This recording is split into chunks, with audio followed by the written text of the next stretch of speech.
নমস্কার।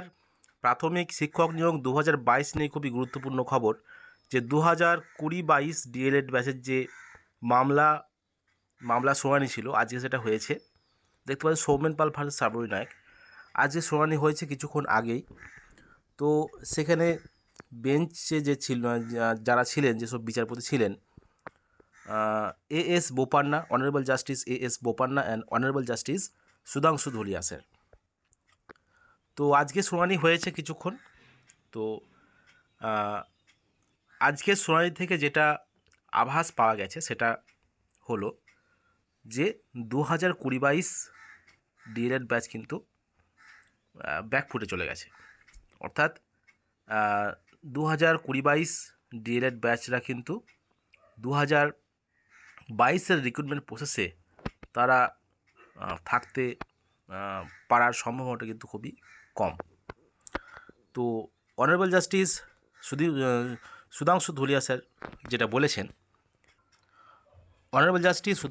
যেটা বলেছেন যে appearing candidate is not valid in the interview. অর্থাৎ রিক্রুটমেন্টের বসার যে ইন্টারভিউ, সেই ইন্টারভিউ কিন্তু অ্যাপিয়ারিং ক্যান্ডিডেটরা বসতে পারে না। এটা বলেছেন যে they must be completed their training.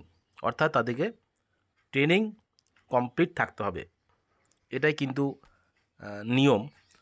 তো এটাই আভাস পাওয়া যাচ্ছে। দেখা যাক, পরবর্তী শুনানি কিন্তু 2 সপ্তাহ পরেই আছে। সেদিন হয়তো দীর্ঘ শুনানি হবে। আজকে দীর্ঘ শুনানি হয়নি বিভিন্ন কারণে, তো আবার 2 সপ্তাহ পর ডেট দিয়েছে। তো যেটা প্রথম থেকেই যেটা লজিক্যালি যেটা ভাবার বিষয়, যে অ্যাপিয়ারিং ক্যান্ডিডেট যদি রিক্রুটমেন্টে অংশগ্রহণ করতে যদি করে, তাহলে কিন্তু সেটা গোটা ভারতবর্ষে দৃষ্টান্ত হবে এবং প্রতিটা রিক্রুটমেন্টের ক্ষেত্রে, গোটা ভারতবর্ষের প্রত্যেকটা রাজ্যের প্রতিটা রিক্রুটমেন্টের ক্ষেত্রে কিন্তু অ্যাপিয়ারিং ক্যান্ডিডেটরা কিন্তু বসতে যাবে। এটা কিন্তু লজিক্যাল ভাবনা। দেখা যাক আগামী 2 সপ্তাহ পর কী হয়।